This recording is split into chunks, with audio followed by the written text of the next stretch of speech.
Selamat pagi anak-anak. Pada hari ini bertemu dengan saya, Miss Yulia, yang akan mengantarkan materi tentang bahasa Bali, khususnya pidarta bahasa Bali atau biasa dikenal dengan pidato berbahasa Bali dalam bahasa Indonesia. Perkenalkan, nama saya Ninyoman Yuliawati, bisa dipanggil.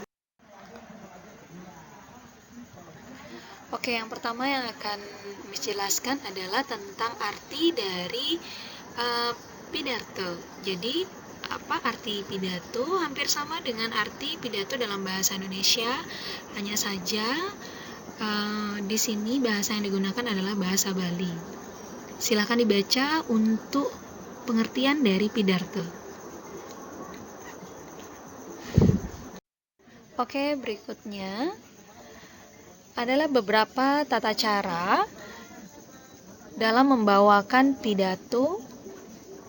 Yang pertama, ada pidato impromptu. Pidato impromptu atau pidato yang dibawakan tanpa membawa teks.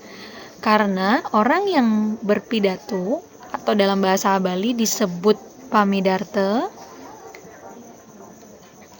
nada sara artinya secara langsung ditunjuk sebagai orang yang berpidato. Yang kedua adalah pidato manuskrip atau pidato membawa teks, pidarta nganggen teks.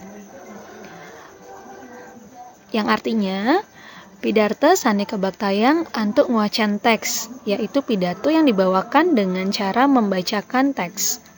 Santukan sang mapidarta sampun nyiagayang teks sane jagi kuacen. Karena orang yang berpidato tersebut sudah menyiapkan teks yang akan dibaca. Berikutnya ada pidato memoriter. Pidato memoriter adalah pidarta sane kabaktayang nenten ngangge teks. Nah, ini hampir sama dengan pidato impromptu, tidak membawa teks. Namun, sampun kaapalang sadurung mapidarta, tetapi sudah dihafalkan sebelum dia berpidato. Yang terakhir adalah pidato extempore. Pidato extempore adalah pidato utawi pidarta sane kabaktayang antuk ngangge ringkesan pidarta utawi nyuratang unteng nyane kemanten. Yang artinya pidato yang dibawakan dengan membawa ringkasan pidato atau menuliskan pokok-pokok bahasan yang akan diutarakan saat berpidato. Titi pengancan ritatkala mekarya pidarta. Nah, berikut adalah tata cara bagaimana cara membuat teks pidato yang baik. Yang pertama, pidarta kamanggalang antuk murde manut tema sane sampun kacumawisan. Artinya, pidato diawali dengan judul yang mengikuti dengan tema atau sesuai dengan tema yang sudah disediakan. Kedua, pemahbah atau pendahuluan yang berisi 1. Pengastawa atau pangastuti, artinya ucapan salam. Yang kedua, matur pengayu bagya, panyuksema lan swasti prapta, maaf ada kesalahan nulis, ring sang sane rauh, yang artinya mengucapkan puji syukur, mengucapkan rasa terima kasih dan selamat datang kepada para undangan yang telah datang. Kemudian bagian ketiga adalah daging pidarta atau isi dari pidato. Dan yang keempat adalah pamuput pidarta atau pidato penutup atau penutupan. Yang isinya tentang nyutetang daging bebaosan atau menegaskan kembali isi dari pidato atau menyimpulkan.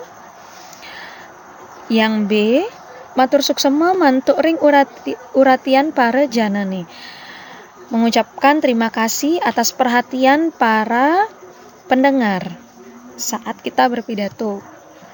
Yang C, nunas pengampura untuk kekirangannya nih, Memohon maaf apabila ada kekurangan pada saat menyampaikan pidato, dan yang terakhir adalah salam penutup atau disebut dengan salam pamuput.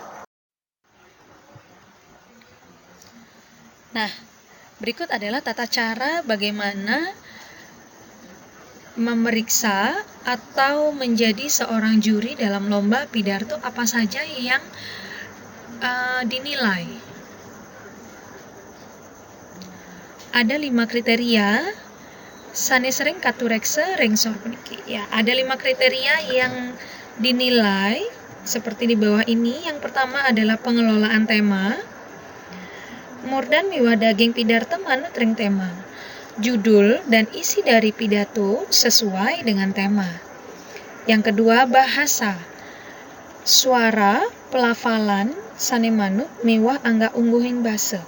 Jadi dalam bahasa yang dinilai adalah suara, pelafalan yang sesuai, dan juga tata cara berbahasa. Yang ketiga, penguasaan materi. Sang mapidarto pacang nenten ngangge teks. Pada saat berpidato, orang yang berpidato itu tidak membawa teks. Yening wenten-nenten lancar, janten pacang ngurangi nilai. Nah, apabila di dalam penampilannya tidak lancar, maka itu akan mengurangi nilai. Yang keempat adalah amanat. Amanat manut ring tema sane kebawosan. Amanat juga harus sesuai dengan tema yang diucapkan. Penampilan, yang kelima adalah penampilan. Wiraga atau bahasa tubuh sang sane mapidarto mangde manut ring napi sane kebawosan. Jadi ketika menampilkan atau tampil dalam lomba pidato, penampilan juga menjadi penilaian, yaitu dari bahasa tubuh kita pada saat berpidato agar sesuai dengan apa yang kita ucapkan.